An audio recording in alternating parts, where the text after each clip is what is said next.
প্রিয় দর্শক, আপনাদের সবাইকে স্বাগত জানাচ্ছি। আমি এস এম আকাশ। দেখছেন দেশ ভাবনা, এই মুহূর্তের বাংলাদেশ।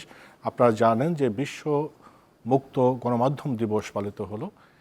এই জন্যই আমরা আজকের আলোচনাটা রেখেছি। আমাদের আজকের বিষয় গণমাধ্যম কতটা স্বাধীন এবং কতটা দায়িত্বশীল।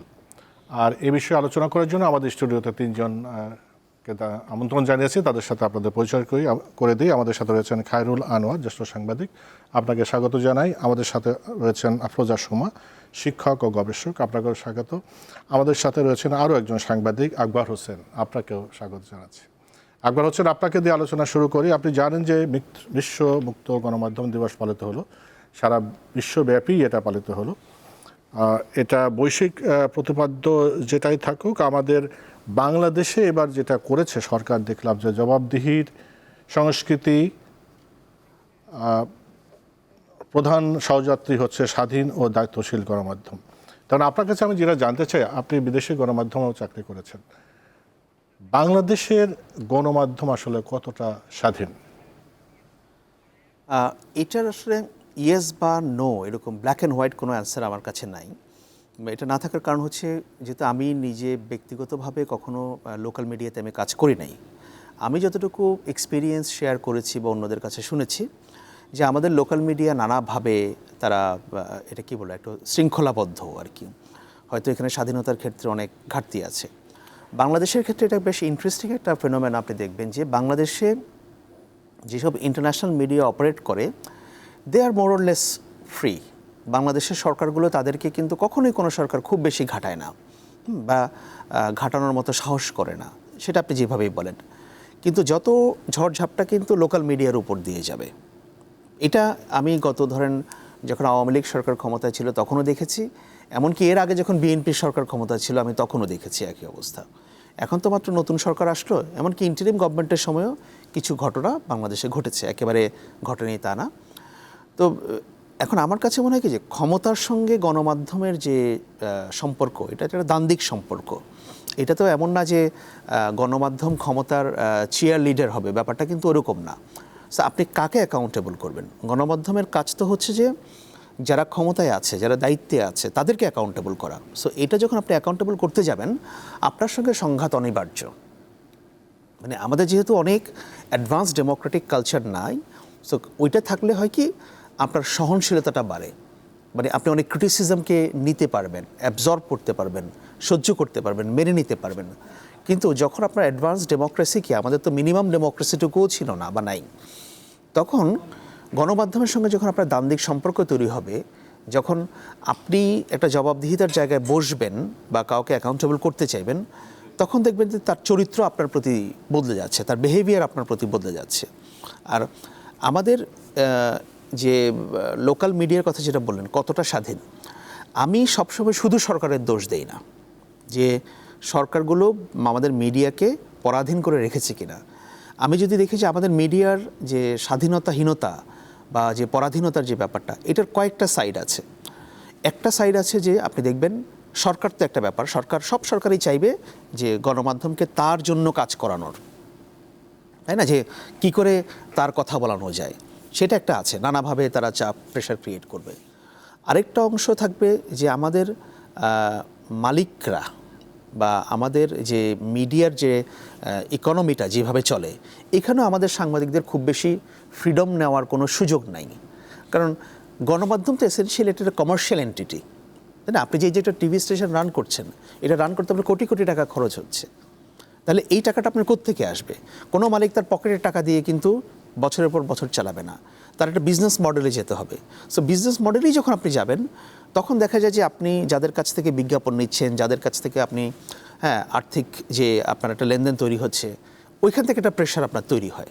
কারণ আমাদের এগুলো তো পাবলিক সার্ভিস ব্রডকাস্টার না। তো আরেকটা হচ্ছে দেখবেন যে সরকারের বাইরেও বিভিন্ন মানে রাজনৈতিক দল বা বিভিন্ন গ্রুপস, তাদের দিক থেকেও কিন্তু একটা প্রেশার আমাদের গণমাধ্যমের উপর তৈরি হয়। ওইটা নিয়ে হয়তো আমরা খুব বেশি কথা বলি না। যেমন আপনি দেখেন, আপনি বাংলাদেশে কিছু জায়গা আছে, আমি বলি যে এগুলো আনটাচেবল এরিয়া, আপনি ওই জায়গাগুলোকে টাচ করতে পারবেন না। ওগুলোকে বাদ দিয়ে আপনি বাকি সাংবাদিকতা করেন, তাহলে আপনাকে কেউ কিছু বলবে না। তখন দেখেও মনে হবে যে আপনি স্বাধীন, আর যাদেরকে আপনি টাচ করবেন না তারাও আপনাকে কোনো এটা নিয়ে কোনো ঘাটাবে না। সো ওই আনটাচেবল এরিয়াগুলো কোনগুলো সেটা হয়তো আমি প্রকাশ্যে এখানে বলবো না, বাট আমার ধারণা আপনারা সবাই জানেন যে সেই আনটাচেবল এরিয়া কোনগুলো আছে। সেই জন্য আমি বলি যে আমাদের গণমাধ্যম ওই অর্থে স্বাধীন হয়ে উঠতে পারে নাই এইসব কারণে।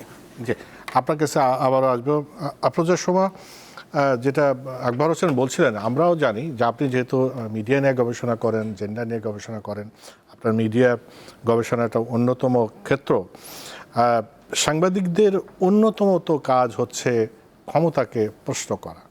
তা আমাদের দেশে যে সংস্কৃতি গত বেশ কিছুদিন ধরে, মানে 15-16 বছর ধরে বিশেষ করে, এর আগেও কম বেশি হয়েছে, এই সংস্কৃতি যেটা হলো যে প্রশ্ন নয় প্রশংসা করতে এসেছে, এই ধরনের সংস্কৃতি ছিল। কিন্তু এর মাঝেও যারা প্রশ্ন করার চেষ্টা করেছে বা প্রশ্ন করেছে তারা নানা রকম হয়রানির শিকার হয়েছে। এখন এই পরিস্থিতিতে আপনি বাংলাদেশের গণমাধ্যমকে কিভাবে স্টাডি করেছেন? অনেক ধন্যবাদ আমাকে আজকে এই আলোচনায় আমন্ত্রণ জানাবার জন্য। আপনি প্রথম আলোচকের কাছে যে প্রশ্নটা বলে গিয়েছিলেন যে বাংলাদেশের গণমাধ্যম কতটা স্বাধীন, আমার কাছে যে প্রশ্নটা, উত্তরটা আমি ওই বাক্যটা থেকে শুরু করতে চাই যে বাংলাদেশের গণমাধ্যম কতটুকু স্বাধীন, এই প্রশ্নটাকে আমরা যদি একটু ভিন্নভাবে খালি বলি, রিফ্রেজ করে বলি যে বাংলাদেশের গণমাধ্যমের স্বাধীনতা তুমি কার, তাহলেই দেখবেন যে আমাদের এই যেই ইকোসিস্টেমের মধ্যে আমরা আছি গণমাধ্যমের, কোন কোন পক্ষ স্বাধীনতা, আমরা যে নামে আর অন্য কোনো নামে না যাই, স্বাধীনতা ভোগ কথার কথা বা তারা পায়। মালিক স্বাধীনতা পায়, তিনি তার ইচ্ছে মতন তার রাজনৈতিক, তার অর্থনৈতিক বা তার আরও যা কিছু বলবার, তিনি যা বলতে করতে চান তিনি কিন্তু সেই স্বাধীনতাটা পাচ্ছেন। আবার সরকার, তিনি যেই সরকারই হন না কেন, আপনি একদম বাংলাদেশ স্বাধীন হওয়ার পর থেকে দাউদ হায়দারের একটা কবিতা পত্রিকায় প্রকাশিত হলো, তো তাকে পত্রপাঠ দেশ থেকে বের করে দেওয়ার আগে ওই পত্রিকাকেও ক্ষমা চাইতে হলো। আবার ধরা যাক, মানে দাউদ তো একানন, আমাদের আরও এরকম ঘটনা আছে, রফিক আজাদ ভাদ্দে, তাই তো, ওনাকেও কিন্তু এই কবিতা লেখার কারণে মাফ চাইতে হলো এবং নানান ঘটনা আমরা জানি। আবার এর ধারাবাহিকতায় আমরা যদি আরও সামনের দিকে সরকার ধরে ধরে আসতে থাকি, আপনি এরশাদের সময়ে, আপনারা যারা মুকুল ভাই আছেন, আপনি আছেন, যারা সাংবাদিকতা করেছেন, দেখেছেন যে সেন্সরশিপ কোন নামে আসতো, অর্থাৎ সরকারের স্বাধীনতা ছিল। তার পরবর্তীতে আপনি যদি আমাদের 90 পরবর্তী সময়গুলো ফেজ বাই ফেজ দেখেন, মোটামুটি মোটা দাগে সকল সরকার স্বাধীনতার সর্বোচ্চটা নিজেরা এক্সারসাইজ করেছেন। এর বাইরে আর কে স্বাধীনতা পান? মালিক পাচ্ছেন, সরকার পাচ্ছেন। বাংলাদেশের যেই পলিটিক্যাল শক্তিগুলো আছে, বিশেষ করে তারা, আপনারা যে নামেই বলুন না কেন, রক্ষণশীল, ধর্মীয়, উগ্রপন্থী বা আরও যেই নামে বলুন না কেন, তারা স্বাধীনতা পান। তাদের মন পছন্দ হলো না, যে কোনো একটা ঘটনা ঘটলো, আপনি প্রথম আলোর সম্পাদককে নিয়ে তওবা কাটিয়ে নিয়ে আসলেন, এই ঘটনা তো আমরা দেখেছি। আবার একটু আগে এমনকি আকবর ভাইয়ের মতন ব্যক্তি, যিনি কখনো বাংলাদেশের মিডিয়াতে কাজ করেননি, যিনি লন্ডনের প্রেস মিনিস্টার ছিলেন, তিনিও ভাসুরের নাম মুখে নিলেন না যে বাংলাদেশে এমন কিছু পক্ষ আছে যাদের নিয়ে কখনো কোনো রিপোর্টিং করা যায় না। কেমন?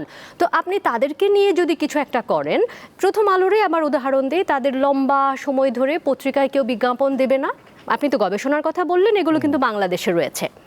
আবার আপনি দেখুন, কোনো একটা ঘটনা ঘটলো, সেটা ধর্ষণের ঘটনাই ঘটুক, আপনার যখন বড় একটা কংগ্লোমারেটের মতন বড়, আপনার একক মালিকানায় অনেকগুলো প্রতিষ্ঠান রয়েছে, আপনি ওই তথ্য কম বেশি রেখে বয়ান পাল্টে দিলেন, কে অপরাধী কে অপরাধী নয়, আপনার আন্ডারে 8টা 10টা মিডিয়া আছে, সেটা রেডিও, টিভি, নিউজ পেপার, সব কিছু মিলে, তাহলে সবাই স্বাধীনতা ভোগ করছে। এখন আপনি বলছেন যে আজকে তো বিশ্ব মুক্ত গণমাধ্যম দিবস, তাহলে সাংবাদিকতার স্বাধীনতা কোথায়?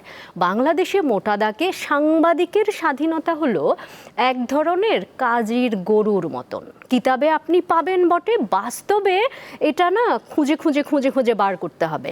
কেন? কারণ আপনি সব সরকারের আমলেই গণকণ্ঠও তো তার পাবলিকেশন বন্ধ, বা আজকে রাতের বেলায় গিয়ে পুলিশ গিয়ে আচ্ছা ঠিক আছে সব দেখভাল করলাম, কালকে আর পত্রিকাটা বেরোচ্ছে না, সেরকম ঘটনা যেরকম আছে, আপনি এরশাদ, তারপরে বিএনপি আমল, তারপরে শেখ হাসিনার যে দীর্ঘ আমল, এইগুলো তো আমরা দেখেছি। ইন্টারিমের সময় বাংলাদেশে যা ঘটেছে গত 50 বছরে তার কোনো নমুনা এরকম ঘটেছে? এই হারে ঘটেনি। তার মানে আপনি দেখুন, যার হাতে ক্ষমতা সে কিন্তু সংবাদের বয়ান পাল্টে দিচ্ছে, তথ্য কম বেশি আপনি ঠিক রেখেও বয়ান পাল্টে দিচ্ছেন। তাহলে এইটা গেল একটা, আমি এটাকে বলি এইভাবে, বাংলাদেশের সাংবাদিকতা স্ট্রাকচারালি এটা এখনও সাংবাদিকতার যে দর্শন, সেই জায়গায় যারা সাংবাদিকতার কাজে নিয়োজিত রয়েছেন তারাই এখনও নিজেরা একমত হতে পারছেন না যে তারা কি প্রোপাগান্ডা করবেন, তারা কি যিনি তাদের ফান্ডিং করছেন তাদের পক্ষে ব্যবসায়িক বাদ্য বাজাবেন, নাকি তারা যে পলিটিক্যালি বায়াসড, পলিটিক্যাল পোলারিজমের দিয়ে তারা এত আক্রান্ত, যিনি বিএনপির পক্ষের সাংবাদিক তিনি নির্লজ্জের মতন বলে যাবেন, যিনি আওয়ামী লীগের পক্ষের। দেখুন, সাংবাদিকতা কোনো পক্ষ বিপক্ষ করে হয় না, কিন্তু বাংলাদেশের সাংবাদিকতাকে আপনি চিনতেই পারবেন না যদি না এই ধরনের পক্ষ বিপক্ষের কথা আপনি স্বীকার না করেন। তো আমি এইখানে মিনিটে শেষ করব। আপনি প্রশ্নটা করেছিলেন যে কেন এমন এমন হলো, এই কারণে যে আমাদের এখানে কাঠামোগতভাবে সাংবাদিকতার যা দাবি যে তোমাকে ফান্ডিং যেই করুক, তোমাকে তো সাংবাদিকতা যে সাংবাদিকতা সেই মৌলিক নীতিটা মেনে করতে হবে। এখন আপনি যদি প্রোপাগান্ডা করতে থাকেন নির্লজ্জের মতন, দেখেন যে চারিদিকে সিনিয়ররা নেমে গেছেন আর জুনিয়রদেরকে আপনি নানান রকমের সেন্সরশিপ, ভয়, চাকরি থাকবে না, নিরাপত্তা নেই, এরকম ভীতির মধ্যে রাখেন, কে কথা বলবে? নিশ্চয়ই আরো কথা বলার সুযোগ হবে। অবশ্যই অবশ্যই আপনার কাছে আসবো। খায়রুল আনোয়ার, আপনি সিনিয়র সাংবাদিক, দীর্ঘদিন সাংবাদিকতা করছেন, আপনি বিভিন্ন সরকারের আমল দেখেছেন, এরশাদের আমল দেখেছেন, বিএনপির আমল দেখেছেন, আওয়ামী লীগের আমল দেখেছেন, অন্তর্বর্তীকালীন আমল দেখেছেন। তো এখন আপনার কাছে যে প্রশ্ন সেটা হলো যে এই যে সংবাদ মাধ্যমে যে সংকটের কথা আকবর এবং আফরোজা সোমার কাছে শুনলাম, এবং আমরাও জানি যে কম বেশি এখন এই যে সরকার তো একটা পক্ষ বা মালিক পক্ষ একটা কথা শুনলাম, সাংবাদিকরা আসলে এই সংকটের জন্য কতটা দায়ী আপনি মনে করেন? সাংবাদিকরা দায়ী, তার আগে যে বিষয়টা আলোচনা করতে হবে, আমাদের দুর্ভাগ্য হচ্ছে যে এই 55 বছরেও স্বাধীনতার পর আপনি গণতন্ত্র বলেন, সংবাদপত্র স্বাধীনতা বলেন, কোনোটাই কিন্তু ধারাবাহিকভাবে প্রতিষ্ঠিত হয়নি, নিরঙ্কুশভাবে প্রতিষ্ঠিত হয়নি। স্বাধীনতার পর তো মানুষের প্রত্যাশা ছিল, কারণ একদলীয় শাসন করা হলো, 4টি পত্রিকা বন্ধ করে দেওয়া হলো। ওই সময় একটা ঘটনা ঘটেছিল, আমার খেয়াল থাকার কথা হয়তো, যে ভিয়েতনাম দিবস উপলক্ষে ছাত্র ইউনিয়ন একটা মিছিল বের করেছিল 1973 সালের দিকে। সেই মিছিলে গুলি হয়। গুলি হওয়ার পরে তখন ট্রাস্টের পত্রিকা দৈনিক বাংলা সেটা একটা টেলিগ্রাম করেছিল, স্বাধীন বাংলাদেশে প্রথম টেলিগ্রাম এই গুলি বর্ষণের পরপরই। এই কারণে তখন যিনি সম্পাদক মণ্ডলীর সভাপতি ছিলেন কবি হাসান হাফিজুর রহমান এবং সম্পাদক তোয়াব খান, দুজনকে চাকরিচ্যুত করা হয়, যদিও পরবর্তীতে তাদেরকে অন্যত্র চাকরি দেওয়া হয়েছে। হলিডে সম্পাদক এনায়েতুল্লাহ খান জেলে গিয়েছেন, গণকণ্ঠ সম্পাদক কবি আল মাহমুদ তাকে জেলে দেওয়া হয়েছে। এটা তো হলো ওই সময়ের ঘটনা। তারপরে যদি আসেন এরশাদ রেজিমে কিন্তু এই ধরনের সাংবাদিকদের মামলা একবার বলেছেন, কিন্তু একবার হয়তো খেয়াল আছে, আমি যদি করতে পারি, ভুল না করি, তো আতাউস সামাদকে একটা সময়ের জন্য কিন্তু জেলে নেওয়া 12 দিন জেলে ছিলেন, 5 দিন জেলে ছিলেন আতাউস সামাদকে। বিদেশি মাধ্যম হওয়া সত্ত্বেও কিন্তু আতাউস সামাদকে জেলে যেতে হয়েছিল। তো এইভাবে যদি আমরা দেখি, তারপর ধরেন ইন্টারমিডিয়েটটা সোমা বললেন, তো আপনি দেখেন কখনোই কিন্তু নিরঙ্কুশভাবে দৃশ্যত মনে হয়েছে যে এক ধরনের স্বাধীনতা আছে, কিন্তু বাস্তবে কিন্তু আমরা ধারাবাহিকভাবে স্বাধীনতার কোনো গণমাধ্যম এখনও প্রতিষ্ঠিত হয়নি। আর ইন্টারিমের সময় যদি বলেন, যেটা সোমা বললো, আবার বলতে হয় যে টিআইবির একটা তথ্যে বলা হয়েছে যে 496 জন সাংবাদিক হয়রানির শিকার হয়েছে ওই সময়টাতে, এবং আপনার 266 জন সাংবাদিকের হত্যা চেষ্টা মামলা হয়েছে। এখন এই বিষয়টা কি, যে হত্যা চেষ্টা মামলা, হ্যাঁ, এখন এইভাবে মামলা নিয়ে মাথায় সাংবাদিকরা আছেন, কেউ কেউ জেলেও আছেন। এখন প্রশ্ন হচ্ছে, ইন্টারিম তো চলে গেছে, তার উপরে দায় চাপানোর পর এখন তো 2.5 মাস হয়ে গেল, এই সাংবাদিকদের মামলার ব্যাপারে কোনো অগ্রগতি আছে? যদি তারা দোষী হয়ে থাকে তাহলে তাদেরকে গ্রেপ্তার, কেউ তো আছেন, বাকিদেরও গ্রেপ্তার করতে পারে। আর যদি না হয়ে থাকে, কেন তাদের এই মামলা নিয়ে 263 জন সাংবাদিকদের করতে হচ্ছে? এটা একটা গেল। আর আমার মনে হয় যে এটা খুব দূরবর্তী ব্যাপার, যে কবে হবে আমাদের এই আজকে দেখেন সব টেলিভিশন চ্যানেলে কিন্তু আজকে এইটার উপর আলোচনা হচ্ছে, গতকাল থেকে শুরু হয়ে গেছে, বিভিন্ন বিশ্ববিদ্যালয়ে এবং বিভিন্ন সাংবাদিক ইউনিয়ন প্রতিষ্ঠানের আলোচনা সভা করছে। আজকে মুক্ত গণমাধ্যম দিবস, আলোচনা শেষ, আবার দেখবেন যে অবস্থায় আমরা চলছি। আপনি দেখেন যে এর আগে আওয়ামী লীগের সময়, ওই সময় কিন্তু এই যে শাপলা চত্বরের ঘটনার কভার করার জন্য, লাইভ করার জন্য কিন্তু 2টা টেলিভিশন চ্যানেল বন্ধ করে দেওয়া হয়েছিল। পরবর্তীতে একটা পত্রিকা আমার দেশ, সেটাও কিন্তু বন্ধ করে দেওয়া হয়েছে। তো এইভাবে বিভিন্ন সময় সংবাদপত্র বন্ধ করা হয়েছে, টেলিভিশন চ্যানেল বন্ধ করা হয়েছে। তো এই স্বাধীনতা কোথায় আমি তো বুঝতে পারি না। এখন বলতে পারেন, এখানে আপনি একটা শুরুতে বলেছেন যে জবাবদিহি, সরকারের কেউ এখন খুব বলার চেষ্টা করতেছে যে জবাবদিহিতা, দায়িত্বশীলতার প্রশ্ন আসতে পারে। জবাবদিহিতা সাংবাদিকরা কার কাছে জবাবদিহিতা করবে? বস্তুনিষ্ঠতা, দায়িত্বশীলতা, এটা আছে কিনা সেটা দেখতে হবে। তা আমি মনে হয় খুব একটা আশাবাদী হতে পারছি না। কিন্তু আমি যেটা প্রশ্ন করছিলাম সেটা হলো, এর জন্য সাংবাদিকরা কতটা দায়ী? সাংবাদিকরা তো অবশ্যই দায়ী আছে মানে ধরেন আমরা বিগত সময় দেখেছি, বিভিন্ন সময় দেখেছি যে সাংবাদিকরা এক ধরনের, একটা সবাই না, কিছু সাংবাদিক এক ধরনের তোষণ প্রশস্তি এগুলো করেছে। বিশেষ করে মানে পতিত সরকারি যে প্রধানমন্ত্রী শেখ হাসিনা প্রেস কনফারেন্সগুলো আমাদের মনে থাকার কথা। সেখানে সবচেয়ে বড় যে একটা বিষয় আপনাকে দৃষ্টি আকর্ষণ করব, বিদেশে হলে ওই প্রাইম মিনিস্টারকে হয়তো পদত্যাগ করতে হতো। উনি এক পর্যায়ে বলেছিলেন ওনার বাসার কাজের লোক 400 কোটি টাকার মালিক হয়েছে। কিভাবে হয়েছে আমি জানি না, তার বিরুদ্ধে ব্যবস্থা নিয়েছি, তার কার্ড সিজ করেছি, তাকে বের করে দিয়েছি। এটাই কি যথেষ্ট ছিল? কোনো সাংবাদিককে প্রশ্ন করেছে এটাই কি যথেষ্ট প্রাইম মিনিস্টার? তাকে তো সেই প্রশ্নটা কেউ করেনি। এবং সেখানে তো যে বললাম, তো প্রশ্ন নয়, প্রশংসা করে গেছে। তো সাংবাদিকদের দায় না তা তো, সাংবাদিক তো অবশ্যই আছে। বিভিন্ন সময় বিভিন্ন সরকারের সময় আমরা দেখেছি সাংবাদিকরা এই প্রশস্ত করা সুযোগ সুবিধা না, ব্যক্তিগতভাবে বিভিন্নভাবে তারা বেনিফিটেড হয়েছে, এটা তো আমরা দেখেছি। সাংবাদিকরাও তো এর বাইরে না, কিন্তু সাংবাদিকদের বলতে পারেন, মালিকদের বলতে পারেন, এক শ্রেণীর মালিক আছেন তারা মিডিয়া হাউস করেন, নিয়মিত হয়তো বেতন ভাতা দেন না, তার সুবিধার জন্য, তাদের ব্যক্তিগত, তাদের প্রাতিষ্ঠানিক সুবিধার জন্য, ব্যবসা বাণিজ্যের সুবিধার জন্য তারা মিডিয়া করেন।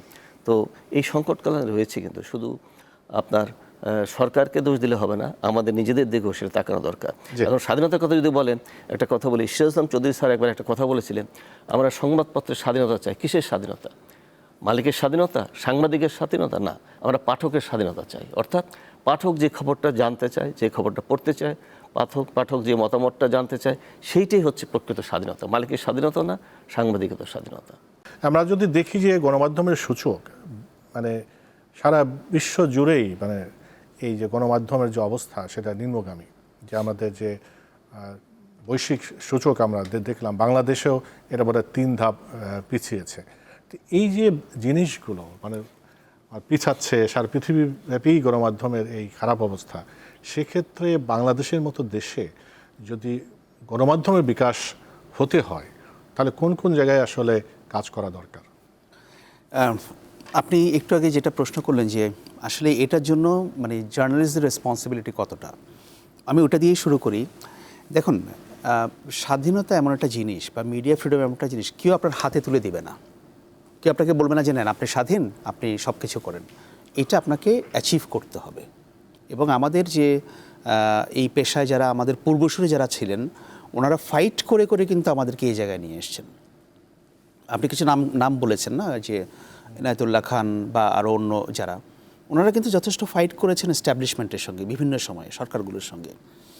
এখন আপনি দেখেন যে গত 15-20 বছরের ফেনোমেনাটা কি, যেই সাংবাদিক ক্ষমতাবানদের সঙ্গে বা সরকারের মন্ত্রীর সঙ্গে, আমলার সঙ্গে সেলফি তুলবে, বিদেশ ভ্রমণে যাওয়ার জন্য চেয়ে থাকবে, সরকারের একটা প্লট বা একটা ফ্ল্যাট পাওয়ার জন্য চেয়ে থাকবে, এটা এখনও হচ্ছে না, প্লট বা ফ্ল্যাট পাওয়ার বিষয়টা আগেও ছিল।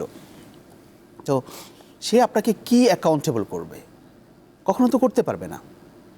আর আমি একটা উদাহরণ দিই যে আমাদের একজন খুবই নামকরা সম্পাদক একটা ইংরেজি পত্রিকার, উনি ইলেকশনের আগে বলেছিলেন যে আমরা স্বাধীনতা চাই, আপনারা আমাদেরকে স্বাধীনতা দিবেন, আমরা চাই হাত খুলে লিখতে বলতে। আমার ওনাকে প্রশ্ন করতে ইচ্ছা করে যে পৃথিবীর কোন সরকার বলবে যে আপনি লিখেন হাত খুলে? কেউ বলবে না। এবং আপনি দেখেন যে বাংলাদেশের 2টা মিডিয়াতে অগ্নিসংযোগের ঘটনা ঘটলো, খুবই দুঃখজনক, তাই না, এই যে ইন্টারিম গভর্নমেন্টের সময়। কিন্তু এই ঘটনার পর আমাদের শীর্ষস্থানীয় সম্পাদকরা গিয়ে একটা দলের কাছে আত্মসমর্পণ করে আসলেন ওপেনলি, যে আমরা আপনাদেরকে চাই। এটা কি সাংবাদিকরা করতে পারে? আপনি আমাকে বলুন। যে এইটা যদি যখন কোনো সাংবাদিক করবে, সে আত্মসমর্পণ করে আসবে কারো কাছে, আপনার মিডিয়া ফ্রিডম ওখানেই শেষ। কারণ আপনি এখন মনে করছেন যে আপনার টিকে থাকার জন্য আপনার ক্ষমতাসীনদের দরকার, আপনার এই দলটাকেই দরকার। তা আপনি যখন তার কাছে আত্মসমর্পণ করছেন, তাহলে আপনার চেয়ে যারা পাওয়ারফুল, তাদের অবস্থাটা কি হবে? তারা তো আত্মসমর্পণ করতে বাধ্য। আমি অন রেকর্ড, এগুলো আছে, আপনারা দেখবেন যে এই তো আমাদের সাংবাদিকরা গিয়ে বিএনপির প্রোগ্রামে গিয়ে ইলেকশনের আগে বলে এসছেন যে আমরা আপনাদেরকে চাই, আপনাদের মধ্যে এই গুণ আছে। বলতে পারে না, এটা অ্যাবসার্ড। আপনি যখন সাংবাদিক, আপনার যত ঝড়ঝাপটায় আসুক না কেন, আপনাকে আমি নিউট্রালিটি বলবো না, ফেয়ার হইতে হবে, অবজেক্টিভ হইতে হবে। আপনি ওপেনলি কাউকে সেজদা করতে পারবেন না। তো তাহলে এই স্বাধীনতাটা তো আমরা আমাদের যে পরাধীনতা শৃঙ্খল, যে এটা তো আমরা আরেকজনের হাতে আমরা তুলে দিচ্ছি যে ঠিক আছে ভাই, আমি পরাধীন হয়ে গেলাম।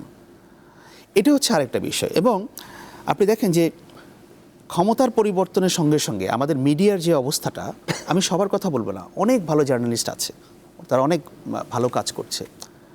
যে ক্ষমতার পরিবর্তন হলো, পরিবর্তনের আমাদের দেশে কী হলো, যে প্রভু বদলালো, মনিব বদলালো, কিন্তু আমাদের যে দাসত্বের মনোভাব, এটা কিন্তু আমাদের বদলায়নি। গণমাধ্যমগুলোতে আওয়ামী লীগ গেছে, এক প্রভু গেছে, বিএনপি আসছে, আরেক প্রভু তৈরি হয়েছে, মাঝখানে হয়তো ইন্টারিম ছিল, তারাও হয়তো একটা প্রভু। অনেকে তো ওপেনলি তাদের গুণগানও গেয়েছে। হ্যাঁ, আপনি হয়তো বলতে পারেন যে ভাই আপনি তো ওই সরকারের সঙ্গে কাজ করেছেন। আমি তো ওই সরকারে কাজ করেছি, কিন্তু আমি যদি সেই সরকারে কাজ না করতাম, সেটা তো আমি যতক্ষণ সাংবাদিকতা করব তখন আমার রোলটা হবে ডিফারেন্ট। তো এই যে আপনি দেখেন যে ক্ষণে ক্ষণে যখন প্রভু বদলাবে, কিন্তু আমরা দাসী থেকে যাব, তাহলে আপনি কি করে এটা এক্সপেক্ট করবেন যে আমার মিডিয়া ফ্রিডম এখানে আমরা এক্সারসাইজ করতে পারবো? হবে না, এটা করতে পারবেন না। এরপর আপনি করছেন যে আমরা যদি স্বাধীন গণমাধ্যমকে অপারেট করতে চাই, কি করে? এখানে গভর্নমেন্টের রোলটা কী? আমি সব কিছু গভর্নমেন্টের রোলের কথা বলবো না, কিন্তু গভর্নমেন্টের রোল আছে। আমাদের দেশে এই গার্মেন্ট ফ্যাক্টরির শ্রমিকদের অধিকার প্রতিষ্ঠা করার জন্য কত কিছু করা হচ্ছে, তাই না? প্রতিনিয়ত সরকারকে অ্যাকাউন্টেবল করা, মিডিয়া ফ্যাক্টরি ভিজিট করা, ন্যূনতম মজুরি নির্ধারণ করা। মিডিয়া সেক্টরে কেন একটা ন্যূনতম মজুরি নির্ধারণ হবে না? Is there any good reason যে এটা হবে না? কোনো কারণ আছে? এখনকার দিনে এই বাস্তবতায় একজন সাংবাদিক 15,000 টাকা, 20,000 টাকা সে চলতে পারে? আপনি যদি তাকে ইকোনমিক ফ্রিডমটা না দেন, মিনিমামটা এনশোর না করেন, তাহলে পরে সে তো ক্ষমতাসীনদের সঙ্গে মিশবে, ওর প্রয়োজন সেটা। সে চাইবে যে কিছু আরও টাকা কীভাবে আর্ন করা যায়, এবং সে সেখানে এই সাংবাদিকতাটাকে সে বিক্রি করবে। এটা করার জন্য আমাদের করতে হবে, আমি মনে করি আমাদের এত মিডিয়ার প্রয়োজন নাই। আমাদের মিডিয়া থাকতে হবে যে আপনি যখন টিভি লাইসেন্স দিবেন, পত্রিকা লাইসেন্স দিবেন, আপনাকে একটা মিনিমাম স্যালারি এনশোর করতে হবে। যে আপনার 300 লোক নিয়ে কাজ করার দরকার নাই ভাই, আপনার 30 পাতার পত্রিকা বের করার প্রয়োজন নাই, আপনি 2 পাতার পত্রিকা বের করেন, বাট তুমি যাদেরকে এমপ্লয় করবা, আমার 200 জন লোকের দরকার নাই, আপনি 50 জনকে করেন, বাট তারা ওয়েল পেইড হইতে হবে, এবং তাদেরকে ঠিকমতো স্যালারি দেওয়া হচ্ছে কিনা আমাদের মিডিয়া ইন্ডিপেন্ডেন্ট কমিশনের মাধ্যমে, বা এখনও এক্সিস্টিং যে সিস্টেম আছে ওইটার মাধ্যমে সেখানে তদারকির ব্যবস্থা করতে হবে। কারা আসছে সাংবাদিকতা, কারা ঢুকছে, তাদের ক্রেডেনশিয়াল কী, বা মালিক পক্ষগুলো কতটা ইনশিওর করছে, এগুলো তো আমাদেরকে বলতে হবে। কিন্তু দেখেন, আমাদের এই তথ্য মন্ত্রণালয় বলে একটা মন্ত্রণালয় আছে, ওনাদের কাজ হচ্ছে একটু টুকিটাকি সভা, সেমিনার ইত্যাদি ইত্যাদি এগুলো করবে। কোনো একটা বোল্ড একটা পলিসি ডিসিশন তারা নিতে পেরেছে? আমি এখন কথা বলছি না, আগের কথাও দেখেন চলছে এইভাবে। তারা আসলে বিটিভি আর বেতার নিয়ে তারা ব্যস্ত হয়ে পড়ে। আরে ভাই, বিটিভি এবং বেতার বাংলাদেশের গণমাধ্যমের স্বাধীনতা নিশ্চিত করার জন্য একমাত্র প্রতিষ্ঠান না। আমি মনে করি যে এইখানেই হচ্ছে গভর্নমেন্টের রোলটা। অনেক ধন্যবাদ। আপনাদের সময় যেটা বলছিলাম যে স্বাধীন গণমাধ্যম, আমরা আজকে বিশ্ব মুক্ত গণমাধ্যম দিবসের আলোচনা করছি। আমাদের গণমাধ্যম আরও স্বাধীন হোক, বিভিন্ন চ্যালেঞ্জেস আছে, সেটা আপনি বলেছেন যে কারা আসলে কার স্বাধীনতা, সেটা তো একটা বড় কথা। মুকুল ভাই বলছিলেন যে পাঠক বা দর্শকের স্বাধীনতাটা আগে, তো সেটা যদি আমরা করতে চাই তাহলে আমাদের এত চ্যালেঞ্জের মধ্যেও স্বাধীন গণমাধ্যমের বিকাশ কিভাবে সম্ভব, নাকি আদৌ সম্ভব না? অবশ্যই সম্ভব, এবং এই সম্ভবপর এটা যে আসলেই সম্ভব, এই প্রশ্নে যাওয়ার আগে আকবর হোসেন একটু আগে বলছেন এত মিডিয়ার আমাদের দরকার নাই। এখান থেকে প্রশ্নটা হওয়া উচিত, আমাদের কত মিডিয়ার দরকার, এটা কে ঠিক করে দিবে? এই সংবিধানটা কে রচনা করেছেন এবং কিসের ভিত্তিতে রচনা করেছেন? বা এই দাবিটা যিনি বলছেন আমাদের এত মিডিয়ার দরকার নাই, ওকে, আমাদের কত মিডিয়ার দরকার? এটা বাজার ঠিক আমি একটু করবে। শেষ করি, এটা yes, বাজার ঠিক যে করবে। সেটাই বলছি, হ্যাঁ। On the basis of what? তার মানে আমার বাজার ঠিক করবে যে আমার কত মিডিয়ার দরকার। তো তাহলে বাজারের এটা তো ডিবেটেবল ইস্যু। এখন একটা ঐশ্বরিক রায় দিয়ে দাও আমার এত মিডিয়ার দরকার নাই, এই ধরনের ওভার জেনারেলাইজড আমরা অনেক কমেন্ট গত অনেক দিন ধরে শুনতেছি। সেই জায়গা থেকে আমি বলবো যে অবশ্যই আরেকটা কথা হচ্ছে, সরকার তথ্য মন্ত্রণালয় এটা করে দিবে ওটা করে দিবে, এই ধারণাটাও একটু খুব বিপজ্জনক। এই কারণে যে আপনি যখন স্বাধীনতার কথা বলছেন, প্রথম কথা সাংবাদিকতার কিছু নীতি এবং নৈতিকতা আছে। তোমার যত বাংলাদেশে ধরা যাক এই বাজারটা ধরেন ছোট, এটা এক্সাজারেটেড হয়ে গেছে, বাজারের একটা অদৃশ্য হাত থাকে।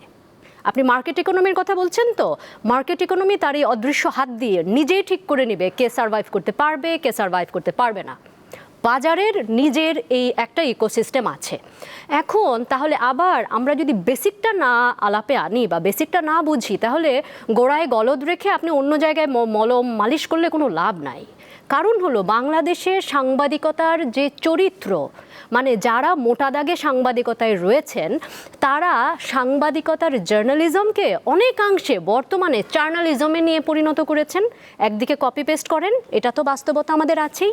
আরেক দিকে আমাদের আরও ভয়াবহ গুরুতর বাস্তবতা হচ্ছে পলিটিক্যাল পোলারাইজেশন বা রাজনৈতিক পক্ষপাত দুষ্ট আপনি গণমাধ্যম তৈরি করা, বয়ান তৈরি করা। এই যে একটা রাজনৈতিক পরিস্থিতির ভিতরে আপনি মানুষকে বোঝাচ্ছেন, তথ্য দিচ্ছেন, মানুষ এই ফিল্টারিংয়ের প্রসেসটা জানে না। এখানে আপনারা যারা আছেন তারা জানেন যে তথ্য ঠিক রেখে কি করে আপনি ন্যারেটিভ পাল্টে দিতে পারেন। এবং এটা আমি তত্ত্বমত্ত্ব আলোচনায় যেতে চাই না, আমি নিশ্চিত আপনারা সবাই জানেন যে আপনি কি করে যে ফিল্টারিং করে করে তথ্য ঠিক রেখেও বয়ান আলাদা করে দিতে পারেন। এখন আমাদের দেশে যেটা হয়েছে, আপনি যদি মুক্ত গণমাধ্যম চান, প্রথম কথা এই যে আপনি আমাদের দেশে এতগুলো টেলিভিশন স্টেশন, এতগুলো পত্রিকা, এতগুলো অনলাইন প্ল্যাটফর্ম, গিয়ে দেখেন মাথা ভারী। মাথা ভারী মানে কি, যত সমস্ত টপ পজিশনসগুলো আছেন তারা, মানে সবাই না, একটা প্রবণতার কথা বলছি আমি, প্রবণতা তারা বিরাট অঙ্কের বেতন নিয়ে তারা উপরে বসে থাকেন, মালিকদের সঙ্গে তাদের একটা সুসম্পর্ক থাকে, পলিটিক্যাল একটা অ্যালাইনমেন্ট তাদের থাকে। ফলে হয় কি, এই পলিটিক্যাল অ্যালাইনমেন্ট এবং মালিকদের সঙ্গে, মালিকদের আবার একটা পলিটিক্যাল অ্যালাইনমেন্ট থাকে, এই যে একটা সম্পর্ক, নেক্সাস, দুষ্ট একটা সম্পর্ক, এই সম্পর্ক তারা ঠিক রাখতে গিয়ে অনেক জায়গাতেই সাংবাদিকতার নীতিকে তারা ছাড় দেন। তাহলে আপনার কোত্থেকে ফান্ডিং নিচ্ছেন, আপনার ব্যক্তিগত রাজনৈতিক দর্শন কি, কোনোটাই কেউ আপনাকে দোষারোপ করছে না। বিইং হিউম্যান আপনার সেই রাইট আছে, কিন্তু আপনি যখন নাম দিচ্ছেন সাংবাদিকতা, তাহলে আপনি সাংবাদিকতার নীতি নৈতিকতা মেনে সাংবাদিকতাটা করুন। এইটা হচ্ছে কিনা সেটা দেখাই হচ্ছে আমাদের মূল কাজ। দেখবে কে? এই যে যারা মুকুল ভাইয়ের মতন মাথায় আছেন, আপনারা আছেন, একটা প্রশ্ন করার কারণে এটিএন বাংলার একজন সাংবাদিক, উনি কিন্তু চ্যানেলে ঢুকে আর একদিনও তিষ্ঠাতে পারেন নাই। এই হচ্ছে আমাদের বাস্তবতা। আপনাদের মতন মাথা যেখানে রয়েছেন, সাংবাদিকতায় পড়া, অবজেক্টিভিটি, ফেয়ারনেস, নীতি নৈতিকতা, এগুলো আমরা খুব মুখস্থ আত্মবিদ্যা শিখে এসেছি। আপনি কি আপনার সহকর্মীর জন্য ঢাল হয়ে দাঁড়িয়েছিলেন? আমি জানি ব্যক্তি আকাশের ভালনারেবিলিটি আছে, ব্যক্তি মুকুলের ভালনারেবিলিটি আছে, কিন্তু তাহলে সাংবাদিক সংগঠনগুলোর কাজ কি? তারা এই আওয়ামী শিবির আর বিএনপি শিবির আর জামাত শিবির, ওই যে আমাদের বিশ্ববিদ্যালয়গুলো যেভাবে বিনষ্ট হয়ে গেছেন, নীল শিবির আর গোলাপি শিবির আর সাদা শিবিরে বিভক্ত হয়ে শিক্ষকতা সেখানে ভোটারে পরিণত হয়েছেন শিক্ষকরা। শিক্ষকতার চেয়ে ওইখানে রাজনীতি আর মুসাহেবিপনার গুরুত্ব বেশি। জার্নালিজমেও চিত্রটা তাই দাঁড়িয়েছে। যারা সাংবাদিকতার শিক্ষা প্রতিষ্ঠান তুল্য, আপনি তাকে বার করে দিচ্ছেন। আপনি দেখুন এই আমাদের যেই রাজনৈতিক পট পরিবর্তনের পর রাতারাতি কতগুলো পত্রিকা অফিস, কতগুলো টেলিভিশন চ্যানেল আপনাদের সাংবাদিকরা গিয়ে দখল করেছেন।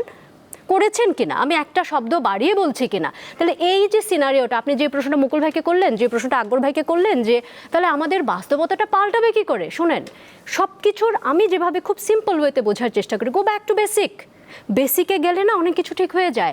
কাজী নজরুলের একটা কবিতা আছে না, আমরা যদি না জাগি মা কেমনে সকাল হবে। সরকারের পায়ে ধন্না দেওয়া বন্ধ করেন, দয়া করে বন্ধ করেন, এটা খুবই বাজে প্র্যাকটিস। নিজেদের এটা নিজেরা ঠিক করেন, আপনার হাউসের নীতি নৈতিকতা ঠিক মতন চলছে কিনা। বেতন ধরেন 10,000, একটা ছেলে একটা মেয়ের বেতন 10,000, বিসিএস ওয়ালা 35,000 বেতন। এগুলো না এগুলো হচ্ছে কি বাস্তবতা বিবর্জিত কথাবার্তা। কেমন, আপনি ধরেন 10,000 দিচ্ছেন, আপনাকে নিশ্চিত করতে হবে তুমি 10,000 টাকা যে দেওয়ার কথা 1 তারিখে দিচ্ছ কিনা, তুমি তাকে গ্র্যাচুইটি দিচ্ছ কিনা, তুমি তাকে মানে আপনি যে আকবর ভাই বললো বাজার ঠিক করবে, তাহলে এই বাজারে তুমি যখন বাংলাদেশের বাস্তবতায় তুমি ইউরোপিয়ান বাস্তবতা হঠাৎ করে এনে রিপ্লেস করতে পারবা না।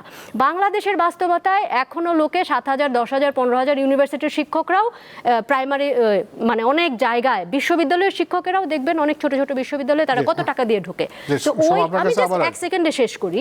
অর্থাৎ বাজার যেহেতু ঠিক করে, তাহলে বাজারের প্রেক্ষিতে আপনার সাংবাদিক যদি 10,000 টাকা বেতন পায়, আপনি ওর আর যা কিছু অপরাপর এগুলো ঠিক করেন, এবং পত্রপাঠ আজকে মন চাইলো কালকে সকালে বলে দিলেন তুমি আর এসো না, এগুলো বন্ধ করেন। তাহলে ধীরে ধীরে স্বাধীনতার একটা ইকোসিস্টেম তৈরি হবে। ইকোসিস্টেমটা তৈরি করা আমাদের কাজ। অনেক ধন্যবাদ খায়রুল আনোয়ার। আপনি শুনলেন, দুজনের কথা তো শুনেছেন, আপনি আপনার অভিজ্ঞতা থেকে বলেন। আমরা তো আসলে একটা স্বাধীন গণমাধ্যম চাই, তো সেই ক্ষেত্রে এটার বিকাশ করার জন্য আমাদের সাংবাদিকদের, সরকার তো সরকারের কাজ করবে, আমরা আমাদের কাজ কতটা করতে পারছি? না, তো এই প্রশ্নের জবাব দেওয়ার আগে আমি আকবরের বক্তব্য প্রসঙ্গে আসবো। তার আগে সোমা কিছু নিরেট কথা বলেছে, বিশেষ করে যে ঘটনাটাই যে চাকরি যাওয়ার ব্যাপারে, যে প্রশ্ন করা, মানে প্রশ্ন কি ভয়ে প্রশ্ন করবো না নির্ভয়ে প্রশ্ন করব। তবে এই ধরনের ঘটনা কিন্তু প্রথম না। কিন্তু আপনার খেয়াল আছে কিনা, এরশাদের সময় পিএসএসের স্পেশাল করেসপন্ডেন্ট জাহাঙ্গীর হোসেন, উনি এরশাদের একটা প্রেস কনফারেন্স কভার করতে গেছিলাম বঙ্গভবনে, তখন এরশাদের কবিতা দৈনিক পত্রিকাগুলোতে প্রথম পাতায় ছাপা হতো। একটা নির্দেশ ছিল যে প্রথম পাতায় ছাপতে হবে। তো এইটা নিয়ে অনেকের মনে প্রশ্ন যে কবিতা ছাপতে হলে প্রেসিডেন্ট কবিতা লোক তার সাহিত্য পাতায় গুরুত্ব দিয়ে ছাপা হবে, কিন্তু দৈনিক পত্রিকার প্রথম পাতায় কেন ছাপা হবে? তো উনি বিএসএসে চাকরি করে কিন্তু প্রশ্ন করেছিলেন যে আপনার পত্রিকা কবিতা কেন প্রথম পাতায় ছাপা হবে। তো উনি বলেছেন যে আমি দেশের জন্য এত কষ্ট করি, আমি লিখি, একটু লেখার শখ আছে, তো সমস্যাটা কোথায়? উনি বলছেন না, কবিতা ছাপাওয়ার জন্য তো ভিতরে পাতা, সাহিত্য পাতা আছে। কারো কবিতা রবীন্দ্রনাথ, নজরুল, কারো কবিতায় কিন্তু প্রথম পাতায় ছাপা হয় না। তো যাই হোক, উনি প্রশ্ন করার পর চলে আসছেন। আসার পর তখন এবিএম মুসা ছিলেন তখন ব্যবস্থাপনা পরিচালক এবং চিফ এডিটর, তাকে বলা হলো তাকে স্যাক করার জন্য। তো মুসা ভাই তো ওই ধরনের লোক, উনি এটা বলেছেন না, এটা সম্ভব না। প্রেসিডেন্ট ছিলেন সম্ভবত তাজুল ইসলাম, এবং সম্ভব না। কিন্তু তারপর তাকে শাস্তি পেতে হয়েছে। চাকরিটা রক্ষা করেছে মুসা ভাই, কিন্তু তাকে চিটাগাঙে বদলি করা হয়েছে। কিন্তু সো এই রেজিমে না, এই যে ইন্টারিমের সময় বলেন তা, এরকম অনেক ঘটনা কিন্তু আছে যে এই প্রশ্ন করার জন্য কবিতা কেন প্রথম পাতা চাপা হয়, সেজন্য তার চাকরি যাওয়ার উপক্রম হয়েছিল। তো এই যে সংকটগুলা, আর আকবর একটা কথা বলতে চাই যে এই যে গার্মেন্টস শ্রমিকদের জন্য যে ন্যূনতম একটা মজুর আমাদের কিন্তু নাই। ওয়েস্ট বোর্ড যেটা করা হয়েছিল সর্বশেষ কি সেটা বাস্তব হয়েছে? টেলিভিশন, এতগুলো প্রায় 30-40টার মতো টেলিভিশন আছে, তাদের জন্য কোনো বেতন কাঠামো কি ঘোষণা করা হয়েছিল? এখন একটা ছেলে মাস্টার্স পাস করে আসার পর তার বেতন 15,000 টাকা বেশি। আমার নিজের অভিজ্ঞতা আছে, অভিজ্ঞতা হচ্ছে এটাই যে একজন হয়তো সিনিয়র কেউ আছেন যে 50-60 হাজার টাকা বেতন পায়, নিউজ রিডার হতে পারে, স্পেশাল করেসপন্ডেন্ট, চলে যাওয়ার পর বলা হয় যে 30-40-এর মধ্যে দেখো। এটা তো কোনো মানে হতে পারে না, তাই না? তো এই জন্য বিষয়গুলা একটা অন্তর্বর্তী সরকারের সময় একটা সংস্কার কমিশন করেছে, গণমাধ্যম সংস্কার কমিশন। তো সেটা তো 3 জন উপদেষ্টা পরিবর্তন হয়েছে, একটা কিছু বাস্তবায়ন করা হয়নি। যখন জমা দেওয়া হয়েছিল তখন চিফ অ্যাডভাইজার বলেছিলেন যে আমরা ইমিডিয়েট করতে পারি, এরকম কিছু একটা দাও। তো কামাল আহমেদ কিন্তু 2 দিনের মধ্যে সে তালিকাটা দিয়েছিল যে ইমিডিয়েট করা যায়। এই গভর্নমেন্টও তো আজকে 2.5 মাস চলছে, কোনো উদ্যোগ কি আছে? 2.5 মাসে কি 1-2টা সিদ্ধান্ত কি নেওয়া সম্ভব ছিল না? কিন্তু না, নেওয়া হয়নি। তো এখন যদি তথ্য মন্ত্রণালয়ের বা মন্ত্রী যদি শুধু সবার সমাবেশে বক্তৃতা করে কাজ হয়, এর ভিতরে কিছু সম্ভবত নিতে পারত। যেমন যে হত্যা মামলা যেগুলো রয়েছে, হত্যা চেষ্টা মামলা, সেটা যদি জেনুইন না হয়, এই মামলাগুলো তো এই 2.5 মাসে প্রত্যাহারের জন্য একটা প্রসেস তো শুরু করতে পারতো। তো সংস্কারের ব্যাপারে অন্য যে সুপারিশগুলো করা হচ্ছে, সেই সুপারিশগুলো তো কিছু অধ্যাদেশ করতে পারতো। যেমন বলা আছে বিএসএস এবং টেলিভিশন এবং রেডিও, এর ব্যাপারে বলা হয়েছিল একটা সম্প্রচার কর্তৃপক্ষ একটা করা, এবং এগুলোকে কীভাবে মানে স্বাধীন একটা কাঠামোর মধ্যে আনা যায়, কিন্তু কোনোটাই তো বাস্তবায়ন করা হয়নি। তো সংকট কিন্তু সর্বগ্রাসী সংকট। একটা হচ্ছে পেশার নিশ্চয়তা নাই, হ্যাঁ, দীর্ঘদিন চাকরি করার পরে ওখান থেকে খালি হাতে চলে যেতে চায়, প্রস্তুত করার জন্য চাকরি চলে যায়। তো বেতন কাঠামো একই রকম, এবং সংবাদপত্রের স্বাধীনতা বা গণমাধ্যমের স্বাধীনতা সেটাও কিন্তু অধরায় রয়ে গেছে বলতে হবে আর কি। দৃশ্য তো মনে হবে স্বাধীন আছে, কিন্তু কোনো না কোনোভাবে আমার নিজের ব্যক্তিগত অভিজ্ঞতা আছে যে আপনার হাসিনার আমলে এরকম হয়েছে, মির্জা ফখরুলের যেদিকে খালেদা জিয়া অ্যারেস্ট হলাম, একটা ব্যক্তিগত ঘটনা বলি, সেদিন আমরা চিন্তা করলাম যে ভারপ্রাপ্ত চেয়ারম্যান লন্ডনে আর চেয়ারপারসন উনি অ্যারেস্ট হয়ে গেলেন, এ দল এত বড় একটা দল কীভাবে চলবে। এই জন্য আমরা একটা রেকর্ডেড ওনার একটা ইন্টারভিউ প্রচার করেছি, পরের দিন আওয়ামী লীগের একজন একটা করা হবে ঠিক করা হয়েছিল। রেকর্ডেড ইন্টারভিউ যখন প্রচার শুরু হলো তখন এই ডিজিটিএফের থেকে ফোন আসলো আমার সহকর্মী জহিরুল আলমের কাছে যে কালকে 11টার সময় আপনারা তাদের সদর দপ্তরে হাজির হতে যেত। তো সেখানে যাওয়ার পর যে অভিজ্ঞতা সেটা আমার মনে হয় অনেক টেলিভিশন সবারই অভিজ্ঞতা আছে। তো এই যে সেইটা তো হয়তো এখন নাই, কিন্তু এই যে এক ধরনের প্রেশার সরকার থেকে বিভিন্ন সময় হয়েছে, কিন্তু বিএনপির সময় যদি বলতে চাই 91 সালে ক্ষমতা আসার পর কিন্তু আমি তখন জনকণ্ঠে ছিলাম, জনকণ্ঠে প্রবীণ উপদেষ্টা সম্পাদক তোয়াফ খান এবং আরও 3জন সিনিয়র সাংবাদিক কিন্তু জেলে যেতে হয়েছিল একটা কলাম ছাপানোর জন্য। তো এই অভিজ্ঞতা কিন্তু আমাদের রয়েছে। তো এই নিরঙ্কুশভাবে আমি যেটা বলেছি যে আমাদের সেই স্বাধীনতা কিন্তু আমার পায় নাই, আমরা সেটা অধরা রয়ে গেছে। সেক্ষেত্রে সাংবাদিকদের হয়তো থাকতে পারে, ব্যর্থতা থাকতে পারে, কিন্তু এই বিষয়গুলো এখন মনে হয় যে একটা নির্বাচন যখন হয়ে গেছে, একটা ভোট হয়েছে, তো সংবাদ মাধ্যমে যারা আছেন তারা প্রত্যাশা করবে যে এবার একটা কিছু হবে, কিন্তু সেটা কতটুকু হবে সে বিষয়ে সন্দেহ সংশয় রয়েছে। আকবর হোসেন, অনিয়ন্ত্রিত অনলাইন এখন যে বাংলাদেশে এর একটা বড় চ্যালেঞ্জ হয়ে দেখা দিচ্ছে, যে সেখানে গুজব, প্রপাগান্ডা বা এগুলো তো আছেই। তো এখন মেইনস্ট্রিম, আমরা সোকল মেইনস্ট্রিম গণমাধ্যম যেটা বলি, যে সে তাদের প্রতি তো মানুষের আস্থা, মানুষ তো সবাই তো আসলে যাচাই বাছাই করা তো কঠিন, কোনটা সত্য কোনটা মিথ্যা, বিশেষ করে এআই যুগে এমনভাবে তৈরি করা হয় আমরাই অনেক সময় কনফিউজড হয়ে যাই যেটা সত্য না মিথ্যা, ক্রস চেক ফ্যাক্ট চেক করতে হয়। তো সেক্ষেত্রে এই যে আস্থার সংকট তৈরি হচ্ছে, সেক্ষেত্রে আপনি এটাকে কিভাবে ব্যাখ্যা করবেন? আমি আফরোজার সময়ের কথা ধরেই আসি। উনি ওই যে মিডিয়ার যে আমি বললাম যে বাজার নির্ধারণ করবে, সমাকে আমার প্রশংসা করলো নাকি সমালোচনা করলো ঠিক বুঝে উঠতে পারি নাই। যাই হোক, মূল ব্যাপারটা হচ্ছে কি যে আমি যেটা বলার চেষ্টা করছি যে আপনি একটা স্ট্যান্ডার্ড সেট করবেন, সরকার একটা স্ট্যান্ডার্ড সেট করবে, পৃথিবীর সব দেশের সরকারই তাই করে, যে এই হচ্ছে একটা পলিসি। এখন এই পলিসিটা মেনে যারা যারা টিকতে পারবে তারা টিকবে, যারা টিকতে পারবে না তারা টিকবে না। আর অন্য জায়গার চাইতে মিডিয়া সেন্সিটিভিটিটা একটু ডিফারেন্ট এই জন্য যে বাংলাদেশে মিডিয়া এস্টাবলিশ করা হয় হচ্ছে জমি দখল করার জন্য, ব্যবসা বাড়ানোর জন্য, ক্ষমতার কাছাকাছি যাওয়ার জন্য, তাই না? এবং আমি তো এটাও দেখেছি যে আওয়ামী লীগের সময় এরকম একজন টেলিভিশন স্টেশনের মালিক, উনি ওনার রিপোর্টারকে বসিয়ে রাখতেন গণভবনে, কারণ প্রধানমন্ত্রী প্রেস কনফারেন্স করলে উনি গিয়ে সামনের চেয়ারে বসবেন। এবং আমি একটু উদাহরণ দিতে পারি, আমি একজন টেলিভিশন স্টেশনের মালিককে আমি ইন্টারভিউ করেছিলাম, বাংলাদেশের খুব নামকরা টিভি চ্যানেলের মালিক, একসময় গার্মেন্টস ব্যবসায়ী ছিলেন। তা আমি বললাম যে আপনি তো গার্মেন্টস ব্যবসা ভালোই করছিলেন, মিডিয়াতে কেন আপনি আসলেন?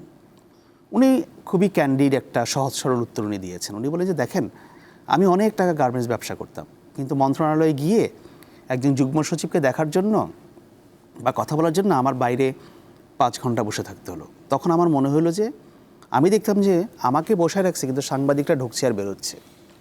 তখন আমার মনে হলো যে আমি এটা মিডিয়া দিব, যে আমি এখন একটা মিডিয়া দিলাম, আল্লাহর রহমতে এখন আমার যে কোনো মন্ত্রীর সঙ্গে কথা বলতে আমার অ্যাপয়েন্টমেন্ট লাগে না।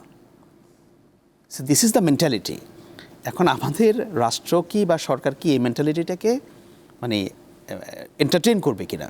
সে আমি বলছি যে একটা আপনার গাইডলাইন অবশ্যই লাগবে, গাইডলাইন ছাড়া হবে না। ওইটা হলে পরে ওইটাকে মেনে যারা টিকবে তারা টিকবে, আর যারা টিকবে না তারা ঝরে পড়বে। আপনি কাউকে তো বন্ধ করে দিচ্ছেন না, তাই না? সব প্রফেশনে তো একটা গাইডলাইন্স আছে, তাহলে এখানে থাকবে না কেন? আচ্ছা, আর আপনি গুজব বা ইত্যাদি এখানে করণীয় ব্যাপারটা বলছেন, আপনি অনলাইন প্ল্যাটফর্মগুলোর ব্যাপারে হয়তো কিছু ব্যাপারে আপনি বলতে পারবেন যে ঠিক আছে ওরা যেভাবে কাজ করে ওটাও একটা সেট অফ রুলসের মধ্যে আপনি আনতে পারেন। কিন্তু আমাদের এখন সমস্যা হয়ে গেছে যে মেইন স্ট্রিম মিডিয়ার চাইতে ছাপিয়ে সোশ্যাল মিডিয়া গুজবের জায়গা তৈরি হয়ে গেছে। এবং এখানেও একই কথা যে আপনি সরকার তো মনে হয় এর আগের সরকার উদ্যোগ নিয়েছিল যে অনলাইন প্ল্যাটফর্মগুলোকে একটা নিবন্ধনের আওতায় তারা নিয়ে আসবে। সো এখানের মানে ওই জায়গাটা আর কি গণমাধ্যম সংস্কার কমিশন এই ধরনের কিছু প্রস্তাব আছে, যেটা ইন্টারিম গভর্নমেন্টের সময় করা হয়েছিল, কিন্তু আমি জানি না যে এগুলোকে কতটা বাস্তবায়ন করবে বা করা হবে। কিন্তু একটা সেট অফ স্ট্যান্ডার্ড তৈরি করতে হবে, সেটা টিভির জন্য যা, অনলাইনের জন্য তা, রেডিওর জন্য তা, নিউজ পেপারের জন্য তা। হয়তো কাজের ক্ষেত্রে গেলে আপনার কিছু এদিক সেদিক হবে, আলাদা আলাদা কিছু আপনার টার্গেট করে অডিয়েন্স, কার অডিয়েন্স কেমন সেটাকে আপনার দেখতে হবে। বাট মোটা দাগে যেটা হচ্ছে যে অ্যাকাউন্টেবিলিটি তৈরি করা এবং অবজেক্টিভ জার্নালিজম করার জন্য মানে আমাদের মিডিয়ার নিজের দায়িত্ব তো আছে, একসঙ্গে আমরা কিন্তু সবসময় সাংবাদিকের স্বাধীনতার কথা বলি, কিন্তু সাংবাদিকের কর্মকাণ্ডের কারণে অন্যের স্বাধীনতা যে হরণ হয় এটা কিন্তু আমরা বলি না। মানে আমাদের দেশে দেখবেন আপনি যে কোনো জায়গায় আপনার কথা শুনে আমরা বলি যে দায়িত্বশীল সাংবাদিকতা, হ্যাঁ, যে লিখে দিচ্ছে, বলে দিচ্ছে কোনো প্রপার এভিডেন্স ছাড়া, এবং তার প্রতিকার পাওয়ার কোনো উপায় নেই, কোনো উপায় নেই। আমাদের একটা প্রেস কাউন্সিল বলে একটা জায়গা আছে, এটা কোনো কাজের কিছু না। তাহলে আপনি পৃথিবীর বহু দেশে কিন্তু লাইবেল ল খুবই স্ট্রং, চাইলেই আমি আপনার এগেনস্টে কিছুটা লিখে দিতে পারবো না, আমার এভিডেন্স লাগবে। কিন্তু আমাদের তো সেই বালাই নাই। আমরা সবসময় মনে করি আমার স্বাধীনতা হইতে হবে অ্যাবসলিউট, আমি যা চাইবো আমি সেটাই করতে পারবো। আপনি আপনার বিশ্লেষণ দিতে পারবেন আপনার মতো করে, কিন্তু আপনি তথ্য তো বিকৃত করতে পারবেন না বা কারো সম্মানহানি করা। এখন কথা হচ্ছে যে আমি যদি একজনের বিরুদ্ধে দুর্নীতি রিপোর্ট করি, এটাতে কিন্তু তার সম্মানহানি সেভাবে না।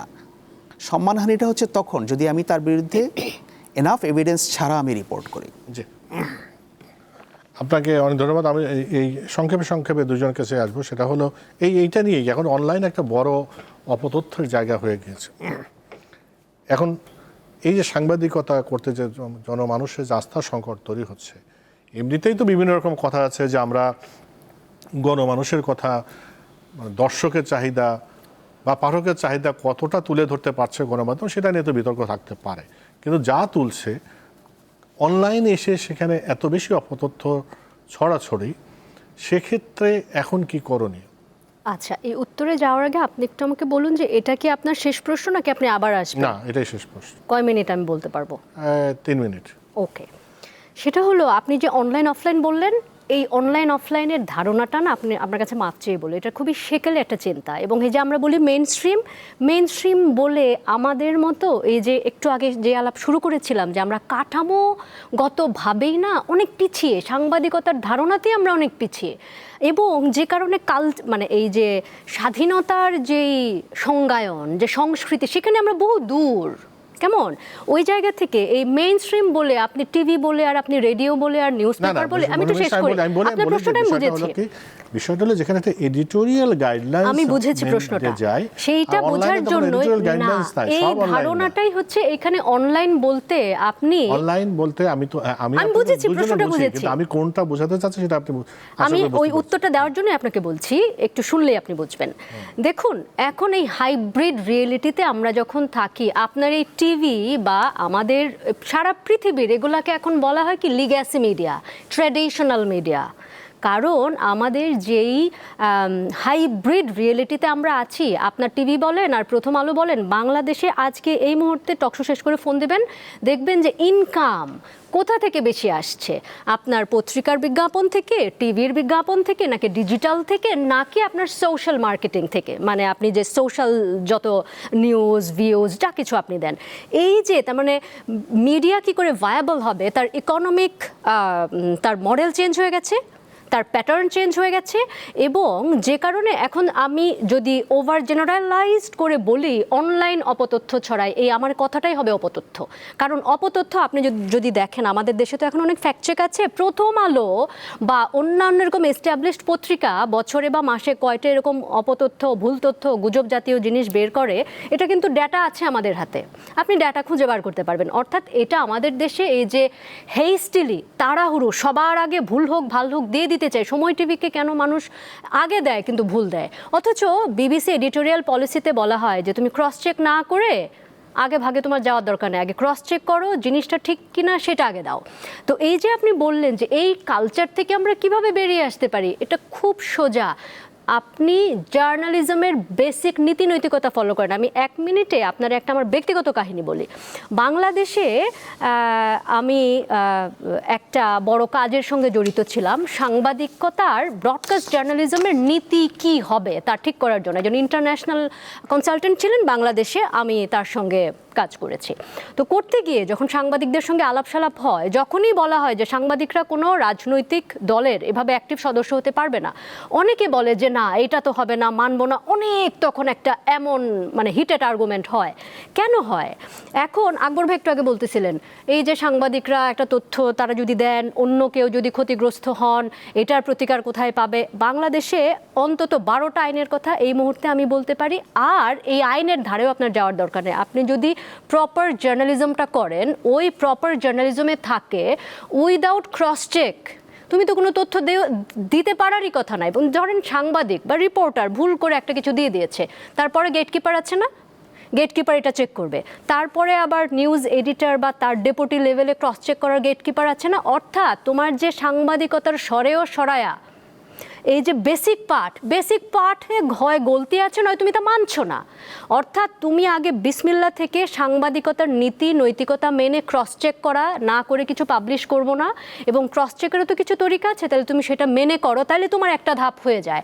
তারপরে অন্য কেউ ক্ষতিগ্রস্ত হলো কিনা, অনেক সময় না চাইতে অন্য কেউ ক্ষতিগ্রস্ত হতে পারে। যেমন আপনাকে একটা উদাহরণ দেই, কিছুদিন আগে আমাদের ওই যে পয়লা বসন্তে কালের কণ্ঠ একটা নিউজ, তারা নিউজ মতন একটা কন্টেন্ট তারা পাবলিশ করলো, টিএসসিতে একটা কাপল, তারা রোমান্টিক কাপল না, তারা এমনি ঘুরতে গেছে, ধরে ভদ্রমহিলাকে ইন্টারভিউ নিচ্ছে, এবং তারা যেই সেন্সেশনাল যেই হেডলাইন কন্টেন্টের দিল, জাস্ট ফ্রেন্ড, ভদ্রমহিলা বলতেছেন যে আমরা বন্ধু, আমরা এখন ওনার বাসায় যাবো, বা আমার হাজব্যান্ডও জানে, কিন্তু তাদের যে ইন্টেনশন, এই যে ক্লিক বেট জার্নালিজম, কারণ আপনি জানেন প্রতি ক্লিকে আপনার টাকা আসছে, এই যে আপনি সাংবাদিকতার নীতিকে পাশ কাটিয়ে একটা কন্টেন্ট দিয়ে দিলেন, মানে আপনি তো বিসমিল্লাতেই সাংবাদিকতার নীতিটাই ফলো করলেন না।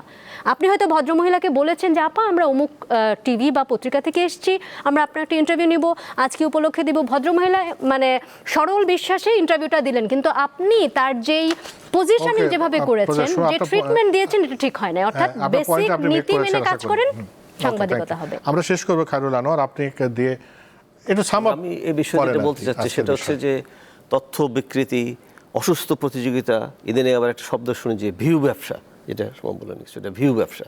তো এইটা তো আসলে মানে একটা বিবেচনার বিষয়, যেটা কীভাবে করা যাবে আর কি। আর ফটো কার্ড, যেটা বলা হয়নি, সে রাজনৈতিক নেতা হোক, যেটা বলা হয়নি কিন্তু সেইভাবে সেটা ভিউ কার্ড তৈরি করে দেওয়া হচ্ছে, রাজনৈতিক নেতা, মন্ত্রী, মিনিস্টার, যে কোনো বিষয়ে দেওয়া হচ্ছে।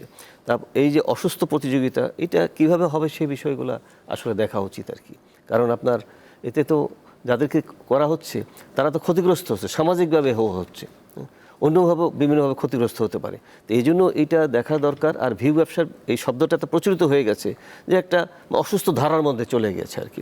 তা আমার মনে হয় যদি আমরা গণমাধ্যম, মুক্ত গণমাধ্যম যদি প্রতিষ্ঠা করা যায়, কিছু কাঠামোর মধ্যে যদি আনা যায়, সব কিছু মিলিয়ে সেই বিষয়গুলো দেখা উচিত। এবং গণমাধ্যম সংস্কার কমিশনের যে সুপারিশগুলো, সেটা এই সরকারের এবং সংশ্লিষ্ট মন্ত্রণালয়ে ভালোভাবে দেখা উচিত, যে এখানে যে সুপারিশগুলো ইমিডিয়েট বাস্তবায়নযোগ্য সেটা নিয়ে। যেমন বলা হচ্ছে যে মন্ত্রী থেকে বলা হচ্ছে অংশীজনদের সাথে বসবেন, কিন্তু সেক্ষেত্রে আবার বলা হচ্ছে যে অংশীজনদের বসতে হলে পুরোটা নিয়ে বসার দরকার নেই, নতুন করে আলাপের সূত্রপাত দরকার নেই।